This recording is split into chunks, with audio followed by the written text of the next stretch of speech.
आमा दुखी भएको बेलामा बच्चा दुखी भएको हुन्छ, आमा खुसी भएको बेलामा बच्चा हँसिलो हुन्छ। त्यस्तो खालको असल सन्तान सुसन्तान निर्माणका लागि सुरुदेखि नै विचार पुर्याउनु पर्ने कुरा हो। सक्छौ भने अध्यात्ममा आऊ, अध्यात्ममा आउनु सक्दैनौ भने कम्युनिस्ट बन्न जाऊ। तर त्यहाँ पनि तिमीले कडा परिश्रम र कडा अनुशासनलाई चाहिँ पालना गर्नुपर्ने छ। आफूले साँच्चै भन्यो भने एसएलसी पनि नगर्दै म चाहिँ एउटा प्राइमरी स्कुलको हेडमास्टर भइसकेका थिएँ। साम्यवादको नमुना चाहिँ हेर्ने हो यदि कसैले भने शान्तिकुञ्जमा गयो भने साम्यवादको नमुना देख्न पाइन्छ। सबैलाई चिन्ता छ, सबैलाई तनाव छ, जतिसुकै जति धेरै पढे लेखेको भयो उति धेरै ऊ चाहिँ चिन्तित छ, उति धेरै टेन्सनमा छ, उति धेरै डिप्रेसनमा छ। सुरुपरि त्यही पढे लेखेकाले बढी आत्महत्या गर्ने खालको अवस्था सिर्जना भएको छ। त्यो हुँदा अब सबै पढे लेखेका मान्छेहरूले पनि अध्यात्मलाई पछ्याउनु पर्ने बेला भएको छ।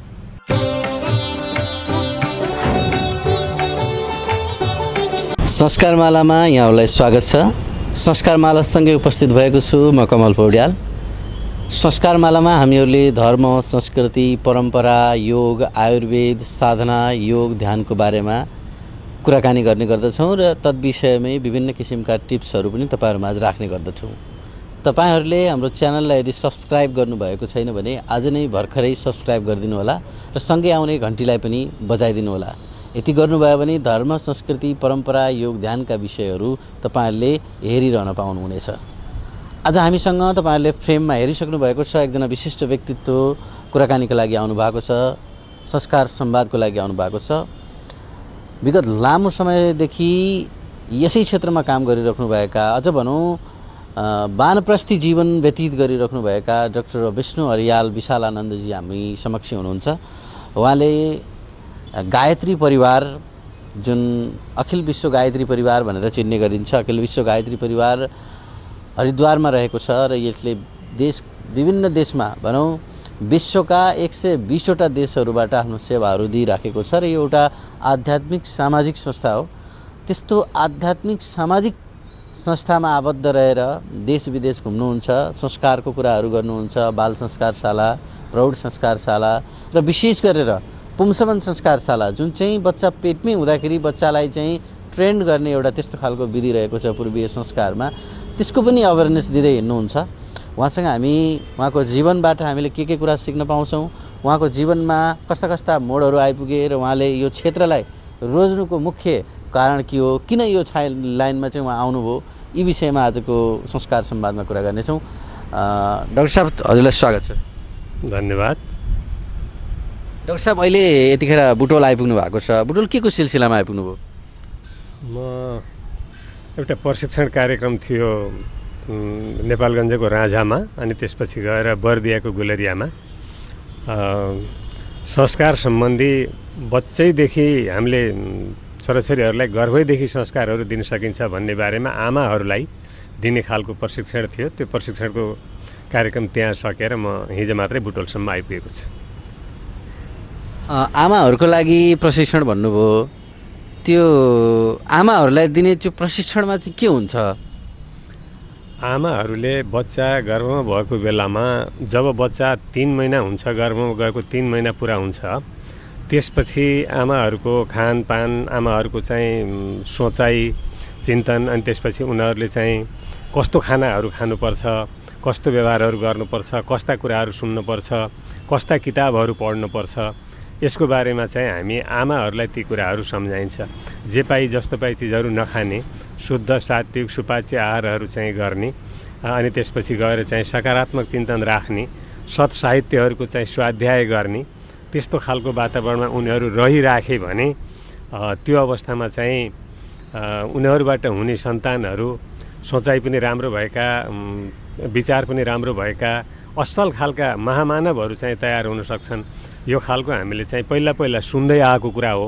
आजभोलि अब चाहिँ विज्ञानले प्रमाणित गरिसकेको कुरा पनि भयो। जापानका वैज्ञानिकहरूले अल्ट्रासाउन्ड गरेर खिचेको भिडियोद्वारा हामी धेरै ठाउँमा चाहिँ देखाउँदै पनि हिँडेका छौँ। धेरै ठाउँमा चाहिँ हाई स्कुलहरूमा, क्याम्पसहरूमा पढ्ने विद्यार्थीहरूलाई पनि हामीले यिनी कुराहरू देखाएका छौँ, बताएका छौँ। जस्तै अब यो कुरा तपाईँहरूले बताउँदै हिँड्नु भएको छ होइन, अहिलेका युवावर्गहरूलाई विशेष गरेर युवावर्गहरूमा र अहिलेको चाहिँ यो प्रौढ भएका युवतीहरू जुन कुरा तपाईँहरूले पेटमै बच्चा रहँदाखेरि कसरी चाहिँ त्यसलाई सुशिक्षित गर्न सकिन्छ यो विषयको कुरा उठान गर्नुभयो। अब आजभोलिको अवस्थामा यो कुरालाई कसरी चाहिँ तपाईँहरूले वैज्ञानिक तवरले बुझाउँदै हुनुहुन्छ? अब बच्चामै ट्रेन्ड हुन्छ भन्ने कुराको विश्वास अहिलेको युवावर्गले कसरी चाहिँ त्यसलाई एक्सेप्ट गर्छ? त्यसको केही विशेष कुरा बताइदिनुहोस् न, जसले गर्दाखेरि चाहिँ अहिलेका युवाहरू धेरै हाम्रा भ्युअर्सहरूले हेरि पनि रहनु भएको छ होइन, उहाँहरूले होइन यस्तो पनि हुनसक्छ र भन्ने विषयमा विश्वास कसरी जाग्न सक्छ? बच्चाले आफूलाई जीवनभरि चाहिने ज्ञानका कुराहरूमध्ये 80% ज्ञानहरू गर्भमै सिकेर आउँछ भन्ने खालको कुरो हाम्रा पूर्वजहरूले, हाम्रा ऋषिमुनिहरूले यो कुरा पहिल्यै रिसर्च गरिसकेका थिए। यसमा ऋषिमुनिहरूलाई चाहिँ पूर्ण रूपमा विश्वास थियो र उनीहरूले यसलाई जीवनमा लागू गर्न सकिन्छ भनेर यो संस्कार परम्पराको थालनी उनीहरूले पहिल्यै गरेका थिए।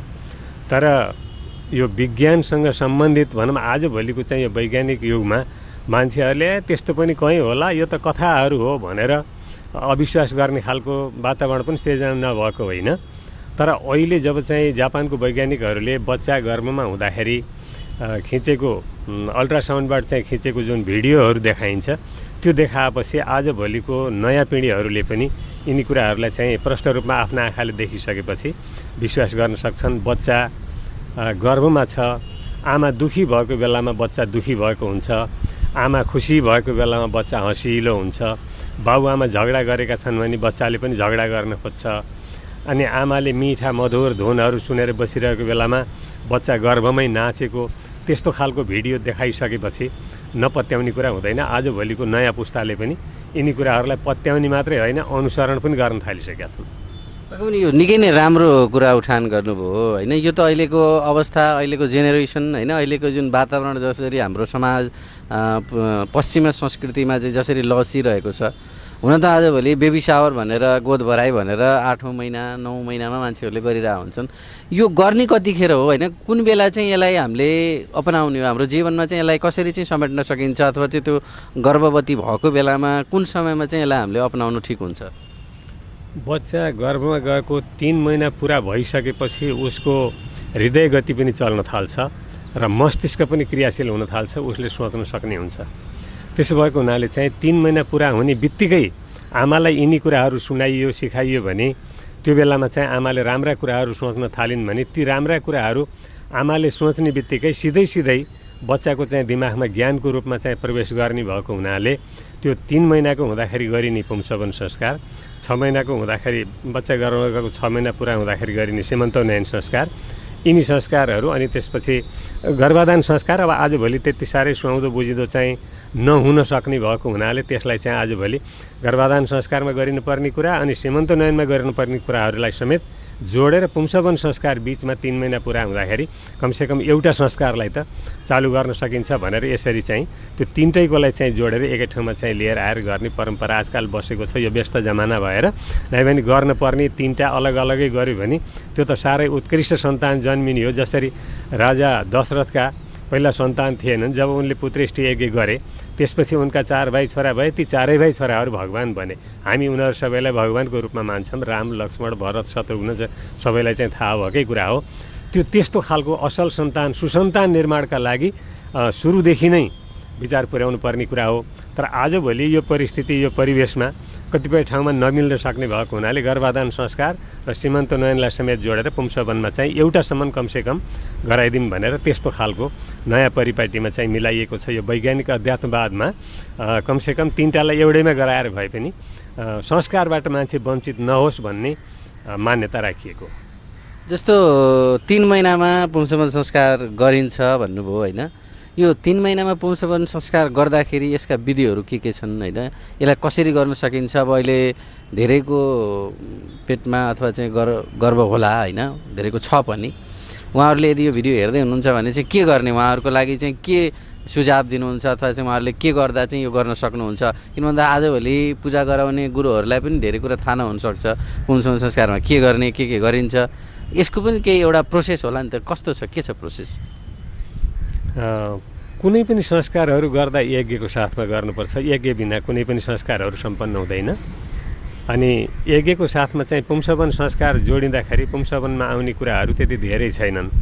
विशेष गरेर औषधिहरू बनाइन्छ।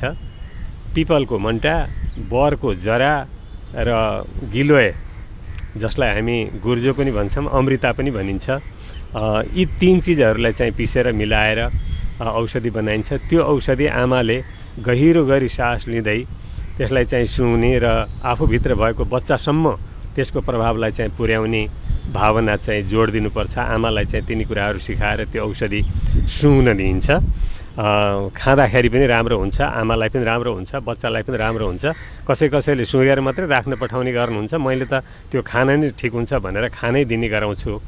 अनि त्यसपछि चाहिँ गाईको दुधमा बनाएको खिर हुन्छ। त्यो खिरबाट 5 पटक विशेष मन्त्रबाट चाहिँ आहुति दिइन्छ।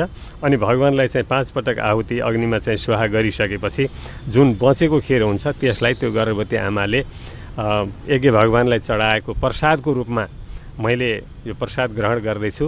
यसबाट मेरो बच्चामा पनि सुसंस्कारको विकास होस् र मलाई पनि बच्चालाई पनि सुस्वस्थ रहनका लागि काम गरोस् भन्ने भावना बनाउँदै त्यो प्रसाद चाहिँ ग्रहण गरिन्छ। तिनी 2टा कुराहरू विशेष हुन् भने उनको श्रीमान अथवा सासू ससुराहरूलाई समेत त्यही नजिकमा राखिन्छ र उनीहरू सबैबाट उनीलाई के कुरामा आश्वस्त पारिन्छ भने सन्तान तिम्रो मात्रै होइन, हाम्रो पुरै परिवारको हो।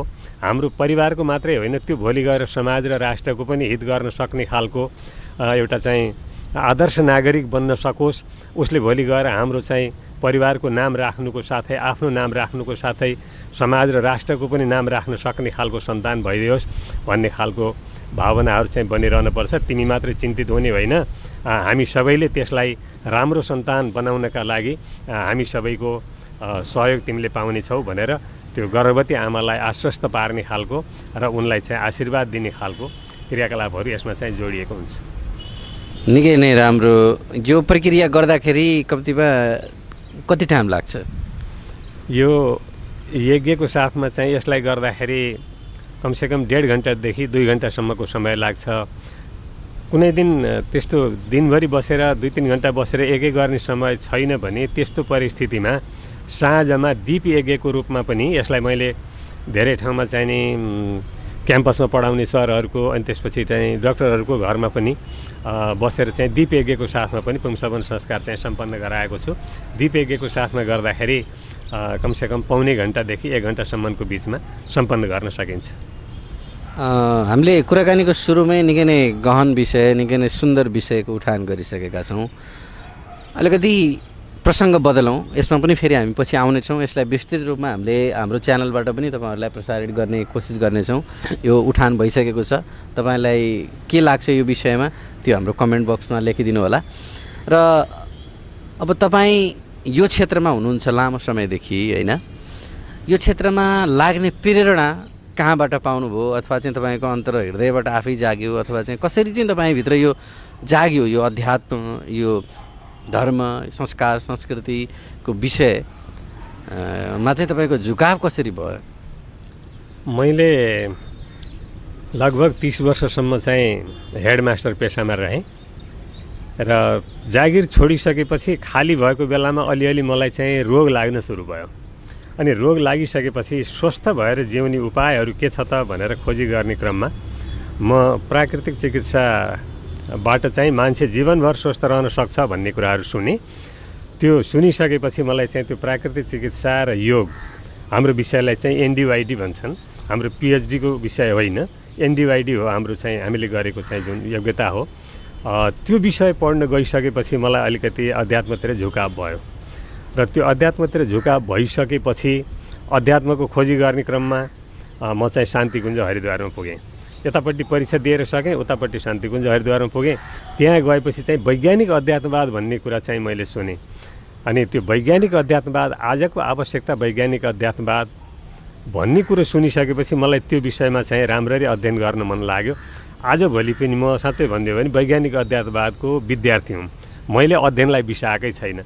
मैले मात्रै होइन, मैले आजभोलि मान्छेहरूलाई के भन्छु भने अरू सबै कुरा धन कमाऊ नकमाऊ, नोकरी गर नगर, विवाह गर नगर, सन्तान जन्माऊ नजन्माऊ, बिल्डिङ बनाऊ नबनाऊ, यी कुरासँग चासो छैन। तर अध्ययन जीवनभरि छोड्ने कुरो होइन, स्वाध्याय जीवनभरि छोड्न हुँदैन, पढ्ने कुरालाई हामीले बिसाउनै हुँदैन। यो चाहिँ जीवनभरि हामीले चाहिँ ज्ञान आर्जन गरिरहनुपर्छ भन्ने खालको सन्देश अरूलाई पनि दिन्छु र मलाई आजभोलि यो उमेरमा अहिले चाहिँ म 67 वर्षको भएँ, तर मलाई चाहिँ पढ्न अति जाँगर लाग्छ। म चाहिँ खाली बस्दिनँ।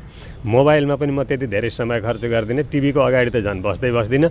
धेरैजसो समय मेरो किताब र कापी कलमको साथमा हुन्छ। कुनै पनि किताब पढ्छु अनि राम्रो विषय पाएँ भने त्यो कुरालाई डायरीमा चाहिँ नोट गर्छु, सङ्कलन गर्छु र कहीँ गएर चाहिँ सुनाउनु पऱ्यो भने तिनी कुराहरू चाहिँ सुनाउनमा चाहिँ काम लाग्छ। म चाहिँ गहिरो अध्ययन गर्न मन लागिरहेको छ र अध्ययन गरिरहेको छु।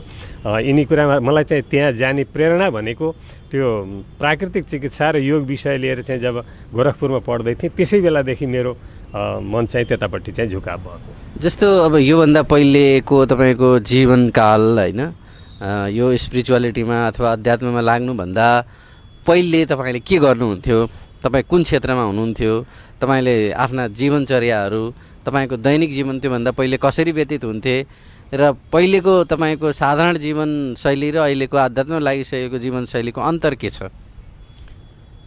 पहिलाको बाल्यकाल भन्ने हो भनेदेखि म 14 वर्षको हुँदाखेरि चाहिँ मेरो बुवा बित्नुभयो अनि मेरो साथमा चाहिँ सानो सानो 2टा बहिनी र एउटा भाइ अनि आमा र हामी 5 जना चाहिँ बस्थ्यौँ। दाजु चाहिँ पढ्ने भारततिर गइसक्नु भएको थियो। दाजुको पढाइ उतापट्टि चलिरहेको थियो, यतापट्टि मैले आफ्नो घरको सारा कामहरू गर्दै आफ्नो पढाइलाई सकि नसकी अगाडि बढाउनु पर्थ्यो। मेरो चाहिँ साँच्चै भन्ने हो भने जीवनमा पढ्ने धोको चाहिँ पुरा नभएको मान्छे थिएँ। मैले आजभोलि चाहिँ यो सौभाग्य पाएको छु, मैले चाहिँ राम्ररी अध्ययन गर्ने मौका मिलिरहेको छ। अनि पढाइ भइसकेपछि म चाहिँ आफूले साँच्चै भन्यो भने एसएलसी पनि नगर्दै म चाहिँ एउटा प्राइमरी स्कुलको हेडमास्टर भइसकेका थिएँ। हाम्रो त्यो बेलामा चाहिँ म महिनाको 90 रुपियाँमा चाहिँ हेडमास्टरबाट सुरु गरेको मान्छे हो जागिर खान थाल्दाखेरि। त्यस्तो खालको अवस्था थियो 2029 सालमा। अनि आफूले पढ्दै गएर मैले चाहिँ 31 सालमा चाहिँ एसएलसी परीक्षा दिएँ अनि एसएलसी पास भइसकेपछि 36 सालतिर चाहिँ फेरि सिएड गर्न जाने मौका मिल्यो। त्यो बिचमा एकछिन चाहिँ उत्तर मध्यमा र शास्त्रीको पनि अलिकति चाहिँ अध्ययनहरू गरेँ, संस्कृतपट्टिको पनि मौका मिलाइ थोरै भए पनि जागिरलाई नछोडिकन थोरै बिदा मिलाएर प्राइभेटबाट भए पनि परीक्षा दिँदै गरेर त्यसको पनि अलिअलि चाहिँ अध्ययन भयो। अनि त्यसपछि गएर सिएड गरिसकेपछि मलाई चाहिँ निमाविको हेडमास्टर हुन जानुस् भनेर चाहिँ जिल्ला शिक्षा अधिकारीहरूले भन्नुहुन्थ्यो। तर म चाहिँ होइन, म चाहिँ आफ्नो केटाकेटीहरूको पढाइलाई चाहिँ छोडेर आफू पैसाको लागि बाहिरतिर जाँदाखेरि केटाकेटीहरूको भविष्य बिग्रिन सक्छ भनेर चाहिँ टाढा जाने गर्ने निमाविमा जाने सुरु गरिनँ। लगभग 30 वर्ष जति मैले प्राइमरी स्कुलको मात्रै हेडमास्टर चलाएर बसेँ। त्यो बेलाको जीवन अनि त्यो पढ्दै भन्दा पहिलेको अझै चाहिँ घरमा बसेर चाहिँ खेतीपाती गर्दा आमासँग सँगै चाहिँ ढिकी कुट्न पर्दा, आमासँग सँगै झाँतो पिस्नु पर्दा अनि आमासँग सँगै चाहिँ खेतबारीको कामहरू गर्दै पढाइलाई चाहिँ सुस्त चाहिँ आफ्नो ठाउँमा चाहिँ चलाउने प्रयास गर्दा त्यो बेलाको जीवन भनेको एकदम दुःखद। अनि त्यसपछि जागिर खान थालिसकेपछि पनि म चाहिँ पाल्पाको तानसेनबाट लगभग 3 दिनको बाटो टाढा पर्ने गरी पूर्वी पाल्पामा गएर पढाउन थालेँ, भारतीपुर भन्ने ठाउँमा। त्यहाँ पनि मलाई चाहिँ दुःखै हुन्थ्यो, 3 दिनसम्म पैदल हेरेर जानु पर्थ्यो। आजभोलि जस्तो चाहिँ गाडीको सुविधा थिएन। अहिले त त्यो ठाउँमा पनि गाडी पुग्छ भनेको सुनेको छु, जानु भ्याएको छैन। गयो भने अब गाडीमा जान सकिन्छ। त्यो बेलाको जीवन पनि दुःखद थियो। त्यस्तो विकट ठाउँमा गएर 16-17 वर्षसम्म चाहिँ अध्यापन कार्य गरेर बसियो। अब अहिलेको यो आध्यात्मिक फिल्डमा लागिसकेपछिको आनन्द भनेको त यो न त शब्दले व्याख्या गर्न सकिन्छ न त देखाउन मिल्ने कुरा नै हो। यो त आफूभित्र भएको आनन्दलाई आफूले महसुस गर्ने कुराहरू हो। अरूले हामीलाई देखेर यो मान्छे आनन्दित छ भनेर कल्पना गर्न सक्छन्। हामीले चाहिँ बताएर शब्दले बताएर यो चाहिँ पुरा हुँदैन। जस्तो अब हाम्रा दर्शकहरूले पनि हेरिरहनु भएको छ होइन, हामीले अलिकति कुराकानी गरिसकेका छौँ पुंसवन संस्कारको कुरा र 30 वर्ष तपाईँले चाहिँ शिक्षक सेवामा चाहिँ रहेर सेवा पुर्याउनु भयो नेपाल सरकारको मातहतमा रहेर प्राइमेरी स्कुलको हेडमास्टर भएर। यो बिचका कुराहरू धेरै भइसकेका छन्, हामीले सुनिसक्यौँ होइन। त्यतिखेर जस्तो यहाँबाट योग र प्राकृतिक चिकित्सा, योग र प्राकृतिक चिकित्सा पढ्नको लागि तपाईँ गोरखपुर जानुभयो। तर त्यो योग र प्राकृतिक चिकित्सा पढ्नको लागि पनि एउटा, किनकि अब शिक्षक पेसामा लागिरहेको मान्छे शिक्षा क्षेत्रमै हुनुहुन्थ्यो हुन त, तर पनि अब त्यतिखेर त अब अहिले पो योगको चर्चा बढी हुन्छ, योग ध्यान आयुर्वेदका चर्चाहरू आजभोलि बढी हुन्छन्। त त्यो बेला त यस्तो चर्चा त थिएन नि त।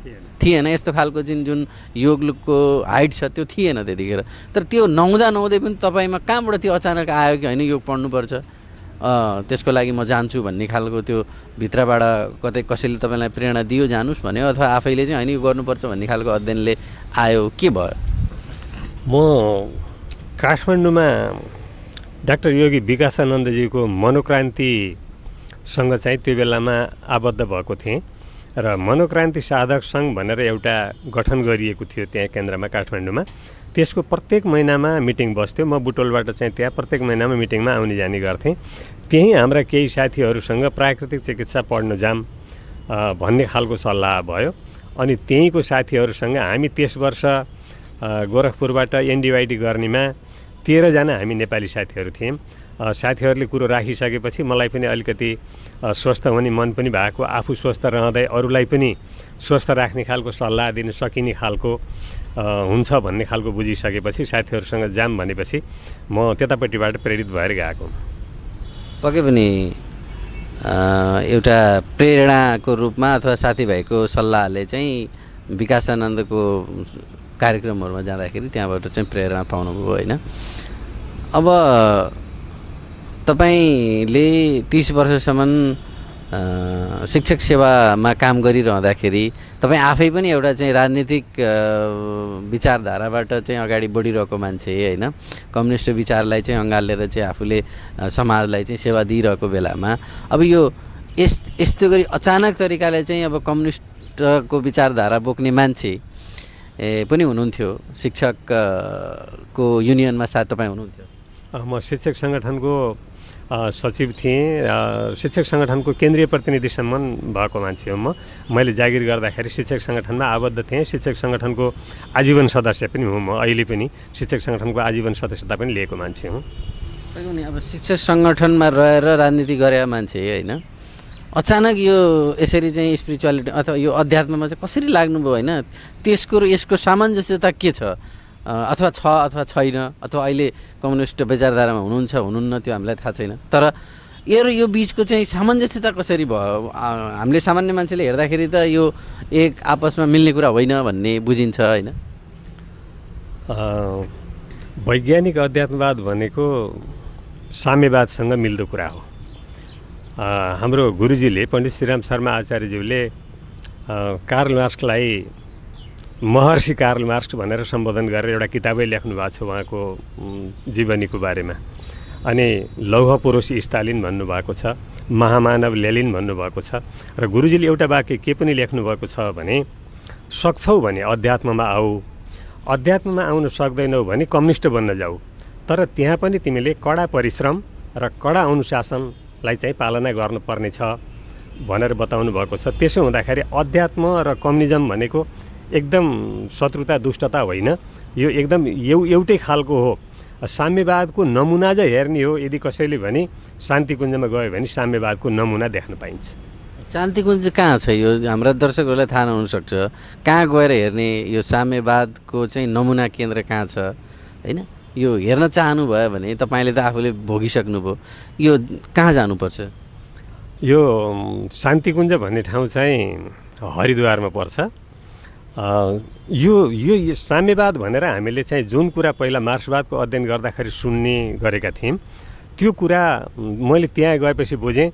हामीले पहिला चाहिँ त्यो कुरा पढेका मात्रै थियौँ, सुनेका मात्रै थियौँ, क्लास मात्रै लिएका थियौँ भने वास्तवमा साम्यवाद यहाँ रहेछ भन्ने कुरा चाहिँ त्यहाँ गइसकेपछि फिल भयो। यो चाहिँ हरिद्वारभित्रै पर्छ। शान्तिकुञ्ज भनेको हरिद्वार बजारभित्र सप्त सरोवर क्षेत्रभित्र पर्छ।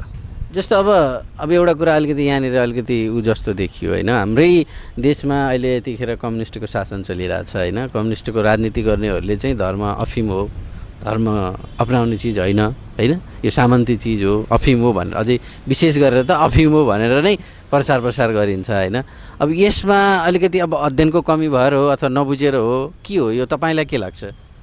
मैले त के भन्छु भने कम्युनिस्ट भनेको खराब होइन। कम्युनिस्टहरू कर्मनिष्ठ हुन्छन्, व्यवहारमा शिष्ट हुन्छन् र उनीहरूको व्यक्तित्व विशिष्ट हुन्छ।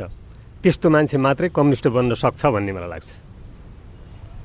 अहिले जुन अवस्था छ हाम्रो देशको होइन, यो अवस्थासँग चाहिँ तपाईँले के लिनुहुन्छ त? यी कम्युनिस्टै हुन् अथवा चाहिँ के हो, यिनमा विचारमा विमति आएको के भएको?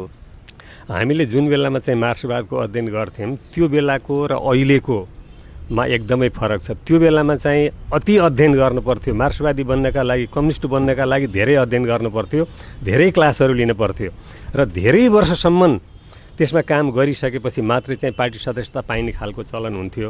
आजभोलि त मान्छेहरूले चाहिँ सूर्यमा छाप लगाएपछि कम्युनिस्ट भइन्छ भन्ने खालको चाहिँ चिन्तन भयो। त्यसले गर्दा आजभोलि अध्ययनहरू हराउँदै गयो। अनि त्यसपछि आजभोलि चाहिँ आलोचना भन्यो भनेदेखि चाहिँ यसले मेरो इन्सल्ट गर्यो भनेर सोध्छन्। पहिले एकदम कडा आलोचना सहन पर्थ्यो। अलिकति राम्रो लुगा लगाएर हिँड्यो भने पनि वाह कम्युनिस्ट बन्ने मान्छेले पनि यति राम्रो लगाएर हिँड्ने भनेर खिसी गर्थे साथीहरूले। त्यसको बारेमा चाहिँ हामीले आलोचना नै खानुपर्ने हुन्थ्यो। एकदम लिखित रूपमा चाहिँ आलोचना गर्नुपर्ने खालको गोप्य मिटिङमा चाहिँ एकदम छाँट्ने चलन हुन्थ्यो। तर आजभोलि यिनी सबै कुराहरू अलि फितलो हुँदै गएको हुनाले आजभोलि धेरै हामी पुराना साथीहरू भेट भयो भने यस्ता खालका कुराहरू कहिलेकाहीँ चलिहाल्छ। तर पनि हामी आजभोलि यो आध्यात्मिक फिल्डमा लागिसकेपछि राजनीतिक कुरो कहीँ पनि गर्दैनौँ। हामी जुनसुकै ठाउँमा जाँदाखेरि पनि जस्ता मान्छेहरूसँग पनि बस्नुपर्ने हुन्छ, बोल्नुपर्ने हुन्छ, व्यवहार गर्नुपर्ने हुन्छ। हामी कसैसँग पनि राजनीतिक कुरो उठाउने बित्तिकै विवादमा फसिन्छ। त्यहाँदाखेरि राजनीतिक कुराहरू चाहिँ हामी चर्चामा ल्याउँदैनौँ। तर हामी भित्र के छ भनेदेखि हामी कर्मनिष्ठ हुनुपर्छ, हामी व्यवहारमा चाहिँ विशिष्ट खालको हुनुपर्छ, हामी चाहिँ शिष्ट व्यवहारहरू गर्न जान्नुपर्छ।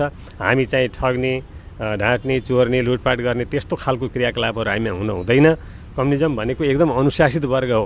किनभने माओ त्से-तुङले पनि भन्नुभएको छ जनतासँग सियो र धागोको टुक्रासम्म पनि नल्याऊ, बाली नबिगार, स्वास्नी मानिसहरूसँग छाडा व्यवहार नगर। यी सबै कुरा माओ त्से-तुङले भनेका कुराहरू पनि अध्यात्मसँग मिल्छन्। कुनै पनि कम्युनिस्टले भनेको कुरा अध्यात्मभन्दा बाहिर छैन। यो धर्म भनेको अफिम हो भन्ने किसिमको कुरालाई त्यो मार्क्सले लेख्नुभएको छ एक ठाउँमा। तर व्याख्या गर्नेले के गर्छन् भन्दा त्यसलाई मात्रै व्याख्या गर्छन्, अरू सबै कुरालाई छोडिदिएर आफ्नो जसो हुने गरी त्यसको व्याख्या गर्न खोज्दाखेरि कुरो बिग्रेको हो। नै भने कम्युनिस्ट भनेको खराब होइन, कम्युनिस्ट हुने भनेको असल मान्छे हुने हो। पक्कै पनि निकै गहन कुरा। जस्तो अध्यात्ममा अहिले लागिएको छ, अध्यात्मबाटै व्यक्तित्व विकास होस्, समाज परिवर्तन होस्, राष्ट्रको परिवर्तन होस् भन्ने, हामी त अझै विश्व परिवर्तन होस् भन्ने अभियानमा छौँ। तर यति भइरहँदाखेरि राजनीतिको पनि उद्देश्य देश विकास गर्नु, समाज विकास गर्नु हो। यसको पनि उद्देश्य त्यही नै हो। तर दुईटैको उद्देश्य एउटै हुँदाखेरि चाहिँ यसमा एकरूपता ल्याएर अझै मिलेर चाहिँ यसमा काम गर्न सकियो भने अझै राम्रो हुन्थ्यो होला। यस्तो मिलेर काम गर्ने कुनै बाटाहरू छैनन्? अति राम्रो प्रसङ्ग उठाउनु भयो। हाम्रो गायत्री परिवार त सबै सङ्घ संस्थाहरूसँग जोसँग पनि मिलेर, जोसँग पनि हातेमालो गरेर राम्रा कामका लागि सबैसँग मिलेर जहाँ पनि जान हुन्छ भन्ने खालको मान्यता राख्छ। किनभने यो हाम्रो एउटा चाहिँ धर्म प्रचार होइन, व्यक्तित्व परिष्कार हो। प्रत्येक व्यक्तिलाई असल बन्नुहोस्, तपाईँ असल मान्छे बन्न सक्नुहुन्छ। असल बन्नका लागि तपाईँको केही खर्च हुँदैन, तपाईँलाई कुनै महँगो पर्दैन। मात्रै तपाईँले आफ्ना बानी व्यवहारहरू सुधार्ने, आफ्नो खानपान सुधार्ने, आफ्नो चिन्तन, चरित्र र आचरणलाई राम्रो बनाउने गरेपछि तपाईँ एउटा असल मान्छे बन्न सक्नुहुन्छ भनेर हामी व्यक्तित्व परिष्कारकै क्लासलाई चाहिँ विशेष जोड दिने भएको हुनाले हामी जुनसुकै संस्थासँग पनि मिल्न सक्छौँ। हामीसँग शान्तिकुञ्जमै बसेर चाहिँ त्यहाँ समयदान दिने साथीहरू मुस्लिम साथीहरू पनि हुनुहुन्छ। त्यहाँ ओम शान्तिका मान्छेहरू पनि जान्छन्, क्रिस्चियनहरू पनि जान्छन्, मुस्लिमहरू पनि जान्छन्। त्यो कुनै धर्मसँग आबद्ध चिजै होइन।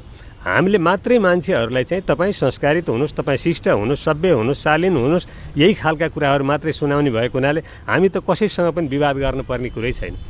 के छ भन्दाखेरि अध्यात्म भनेको सबै धर्महरूभन्दा माथि हो। अध्यात्ममा चाहिँ हामी अल्मलाउनु पर्दैन। यो कुनै पूजापाठ गर्नु, मन्दिरमा जानु, घन्ट बजाउनु, शङ्ख फुक्नु, यिनी कुराहरू चाहिँ अध्यात्म होइन।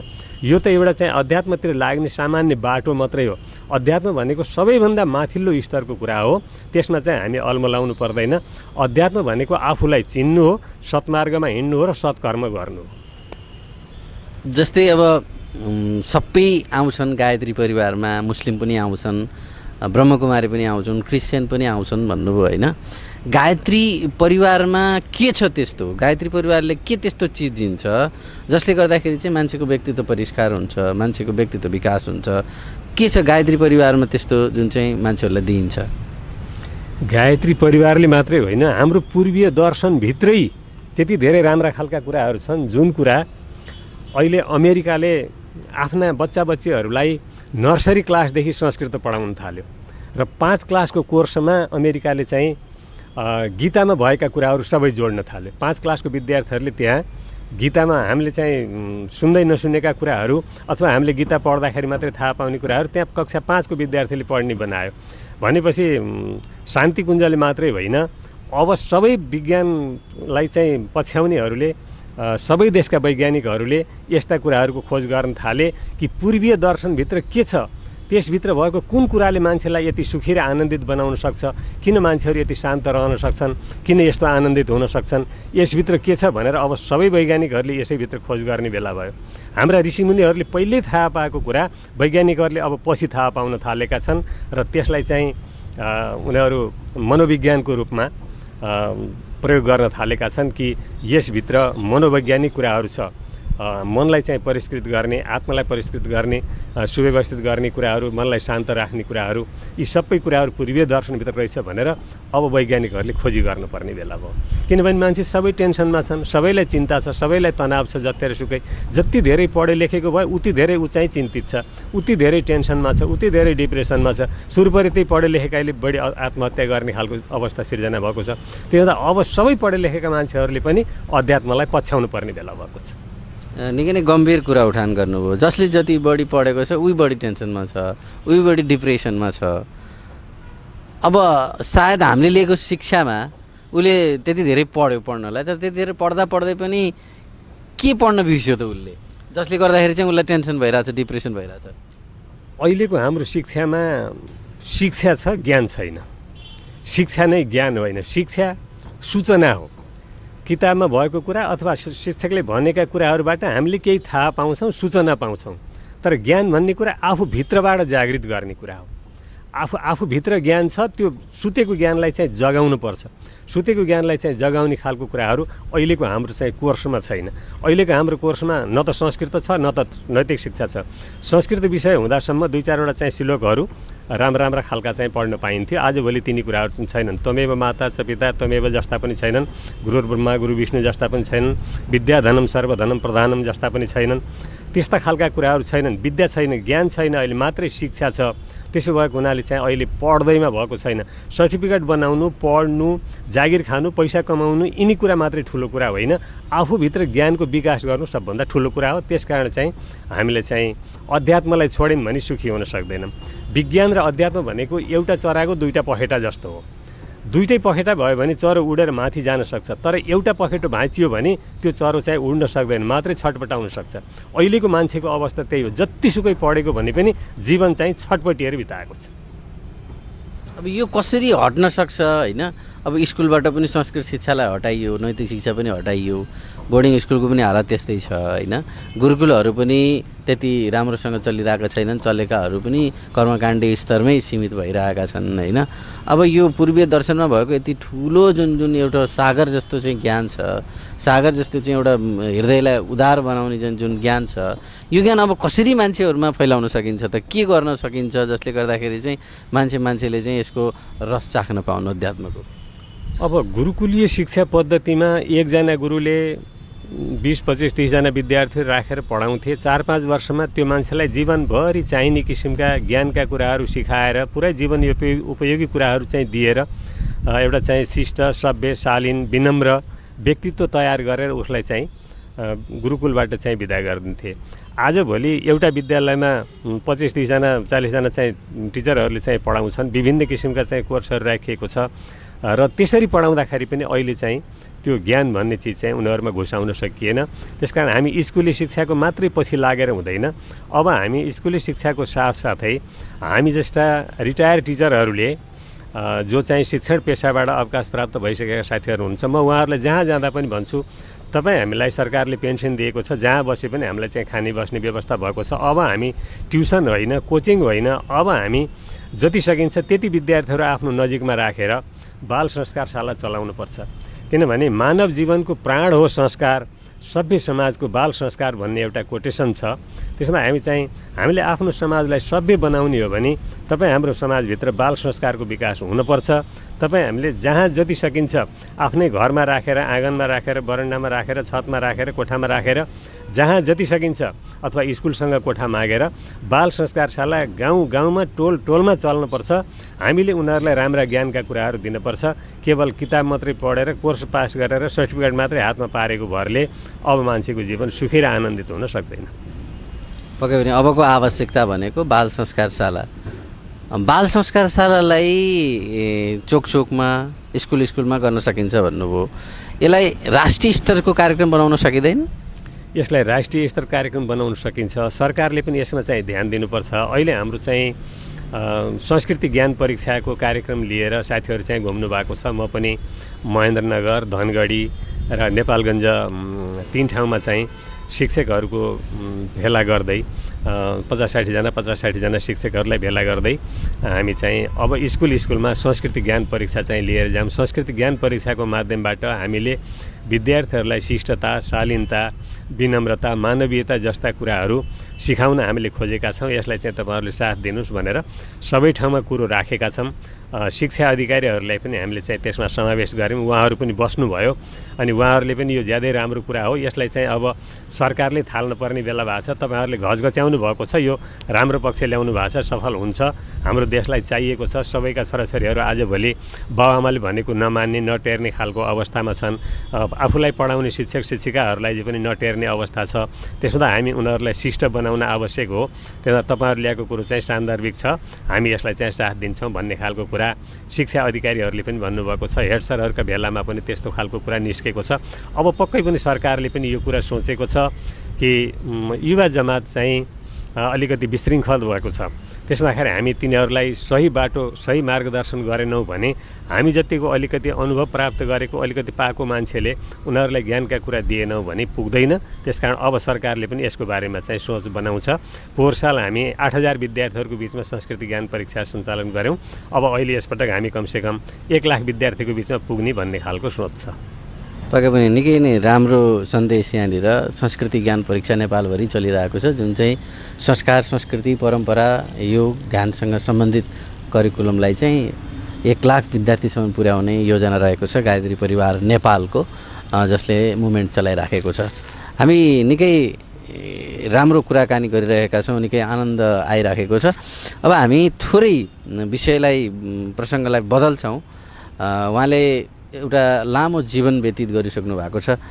65 वर्षभन्दा बढी आफूले यो संसारमा व्यतीत गरिसक्नुभयो। यो संसारमा घुमिराख्नु भएको छ, आफ्नो अनुभव बटुलिरहनु भएको छ होइन। यो सबै कुरालाई अनुभव गरेर होइन निहाल्दा, हेर्दा, अध्ययन गर्दा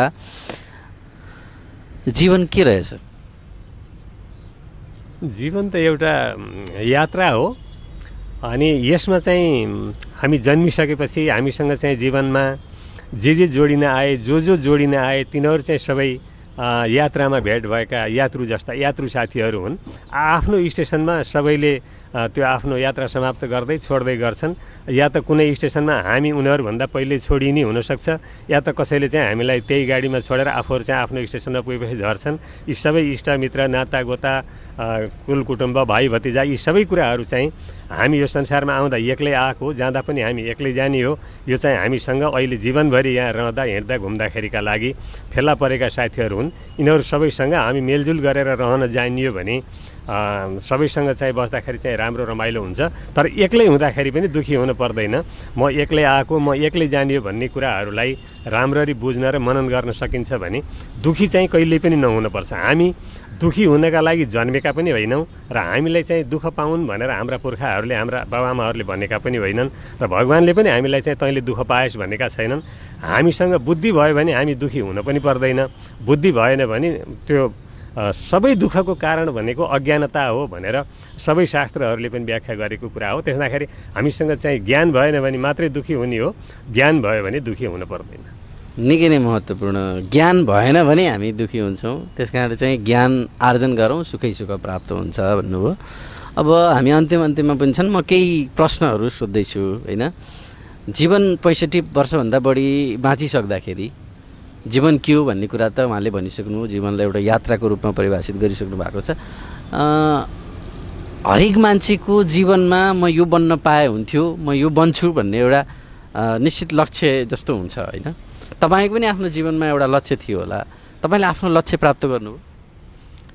लक्ष्यहरू सबै प्राप्त भयो होला या भएन होला, तर चाहिँ जीवन पार गर्दै जाँदा जीवनमा सबैभन्दा आनन्द चाहिँ अध्यात्मको बाटोमा रहेछ भन्ने कुरा चाहिँ फेला पारियो।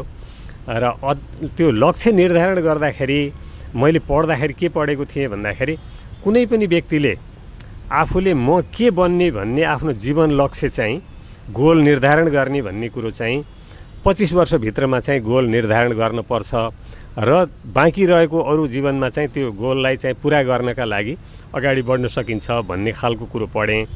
तर अहिले मैले जुन कुराहरू चाहिँ फिल गरिरहेको छु, हामीभित्र अलिकति चाहिँ ज्ञान हुँदाखेरि हाम्रो सबै कुरा चाहिँ गुमिसकेको हुँदो रहेछ। हाम्रो उमेर अवस्था पनि ढल्किसकेको हुँदाखेरि बल्ल चाहिँ ज्ञान प्राप्त हुँदो रहेछ।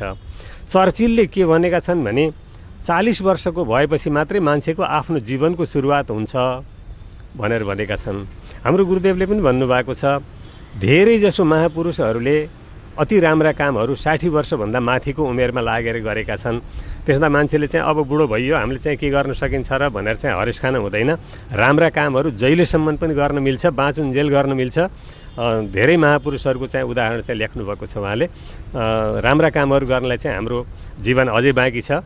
हामीले चाहिँ राम्रो काम गर्दै गयौँ भने भगवान्ले आयु अझै बढाइदिन्छन्, हामी धेरैभन्दा धेरै काम गर्न सक्छौँ, लक्ष्य अझै पनि पुरा हुँदै जाला भन्ने आशा चाहिँ छ। निकै नै महत्त्वपूर्ण, निकै नै प्रेरणाप्रद कुराहरू यहाँ भइराखेको छ होइन। अझै बढी काम गर्न सकिन्छ 60 वर्ष कटेपछि भन्ने एउटा ऊर्जाशील कुराहरू यहाँ निस्किराखेको छ होइन।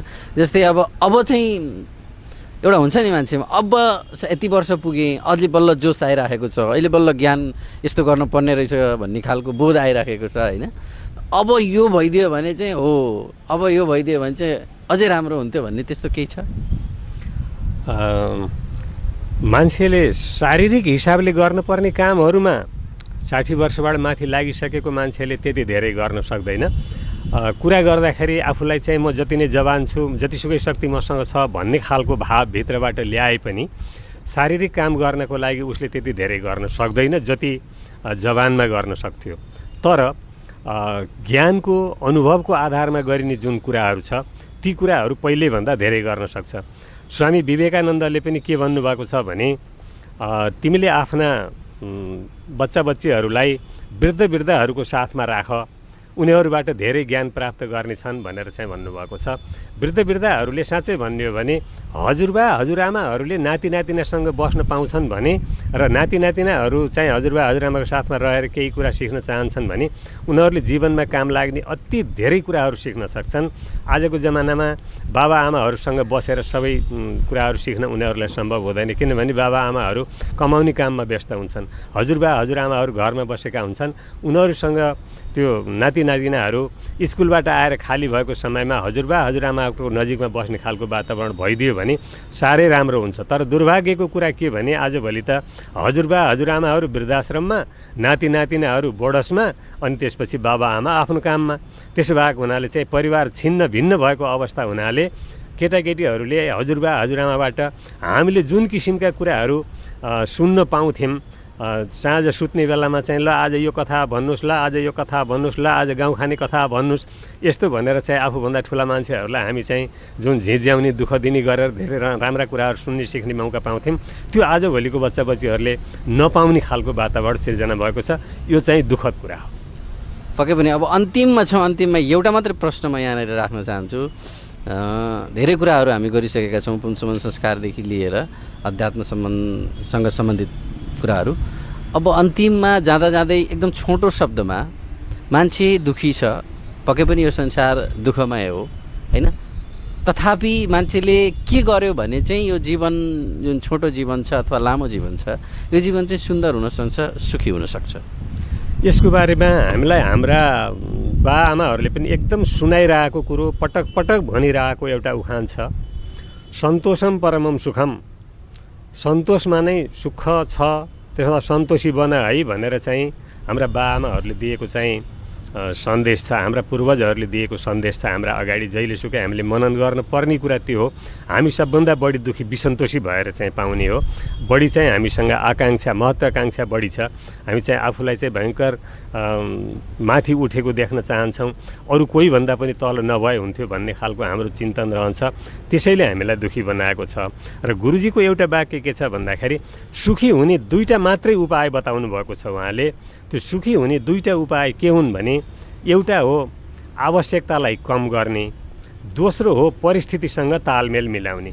यिनी दुईवटा कुरालाई चाहिँ मिलाउन सक्यो भने कुनै पनि परिस्थितिमा दुःखी पनि हुनै पर्दैन, कुनै पनि कुरा नहुँदैमा हामी दुःखी हुन पर्दैन।